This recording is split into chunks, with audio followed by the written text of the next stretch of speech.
If we were doing this study together, you, of course, have brought your Bibles with you. Today, I will just provide the text.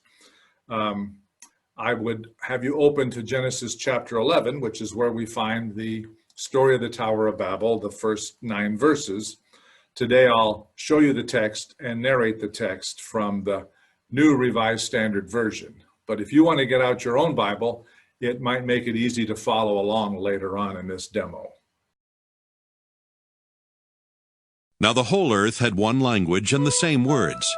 And as they migrated from the east, they came upon a plain in the land of Shinar and settled there. And they said to one another, "Come, let us make bricks and burn them thoroughly." And they had brick for stone and bitumen for mortar. Then they said, "Come, let us build ourselves a city and a tower with its top in the heavens, and let us make a name for ourselves. Otherwise we shall be scattered abroad upon the face of the whole earth." The Lord came down to see the city and the tower which mortals had built. And the Lord said, "Look, they are one people, and they have all one language, and this is only the beginning of what they will do. Nothing that they propose to do will now be impossible for them. Come, let us go down and confuse their language there, so that they will not understand one another's speech." So the Lord scattered them abroad from there over the face of all the earth, and they left off building the city. Therefore it was called Babel, because there the Lord confused the language of all the earth. And from there the Lord scattered them abroad over the face of all the earth. Okay, if we were discussing this together, I would right away ask, are there any questions? And I know I have one. Whether we were sitting at the table or on Zoom, I'd ask, where in the world did Nimrod go? He was in the movie, why wasn't he in the Bible passage? There might be other questions you have in mind, but they'll have to wait until we actually gather together to tackle them. Because now we're going to back up into the previous chapter, and I'm going to take you through the first 12 verses of Genesis chapter 10. These are the descendants of Noah's sons, Shem, Ham, and Japheth. Children were born to them after the flood. The descendants of Japheth, Gomer, Magog, Madai, Javan, Tubal, Meshech, and Tyrus. The descendants of Gomer, Ashkenaz, Riphath, and Togarmah. The descendants of Javan, Elisha, Tarshish, Kittim, and Rodanim. From these the coastland peoples spread. These are the descendants of Japheth in their lands with their own language by their families in their nations. The descendants of Ham, Cush, Egypt, Put, and Canaan.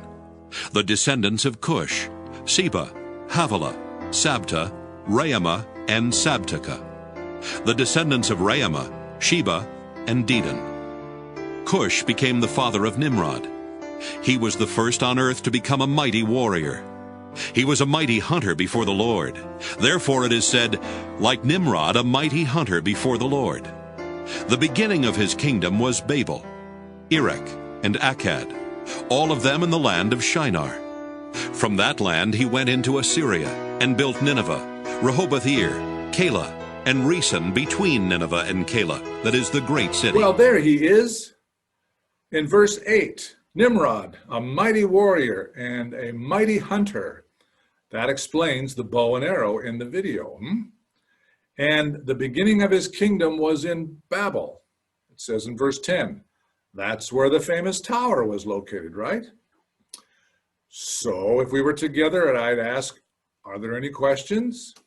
And I know I have one. And where does it say in chapter 10 that he built the tower in Babel? And that's a really good question. And the answer is, it doesn't. Nowhere in the Bible is Nimrod given credit for building the Tower of Babel. The movie says Nimrod built the tower, but not the Bible.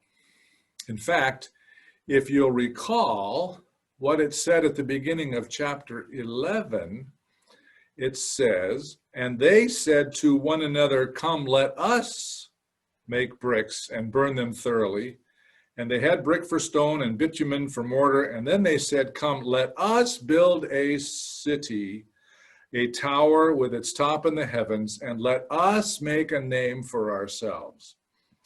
According to the Bible, it was a group decision to build that tower, not the work of one person, not even a king. Okay, so now, having gotten a couple of those things out of the way, it's time for, this will be the meat of each session's discussion.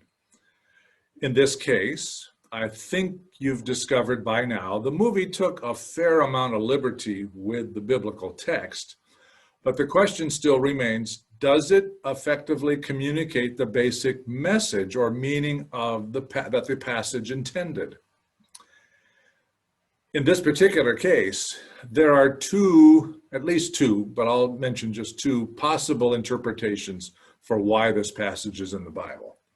One of them is it's a story of God's judgment on human pride. When the people said, let us make a name for ourselves, well, God should be the one whose name was getting celebrated. Okay. Another explanation is that it's here to explain how it happened that as you look around the world today, even then, how is it that there are so many different languages? So if we were together, we'd explore the first possible meaning first. Is this a passage that is about God's judgment on human pride, and whether the film did a good job of portraying that? Like when Nimrod hiked up to the top of the tower and shot that arrow in God's eye as if to say, come at me, bro, we're on top now, you can be excused. Is that an effective way of portraying the phrase, we will make a name for ourselves? You might say yes, you might say no, and that's where some of the fun of these discussions will lie. Then we'd go on to the other possible interpretation, and that is that this explains how the human family ended up with so many different languages. It did an okay job, especially at the end, as you saw all the people like ants scurrying about.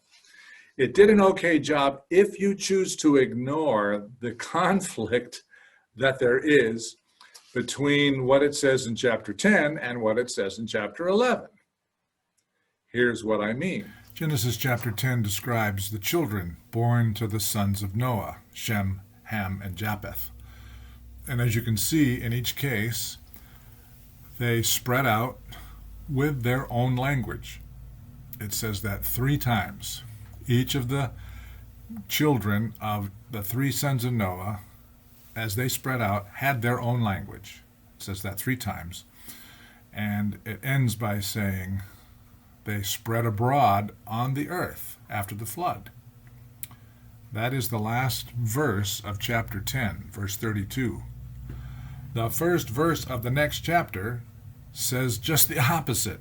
The whole earth had one language, and it implies in verse 2 that they migrated all together from one place to the other and came to this plain where the tower was built. I'm not sure how the editors of the Bible let that get by them, but that will be a discussion for another time. So that's a brief introduction, sample of what a session might look like as we look at a Bible clip and we talk about how it relates to the text of the Bible and whether it did an adequate job of conveying the meaning we think the authors intended in the beginning.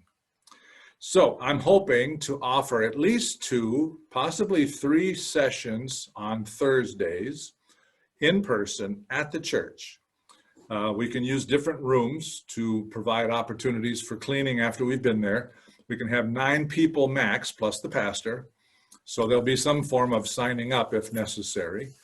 And I would also offer at least 1 Zoom session because I know there are people that'll be out of town for a while or would prefer that way.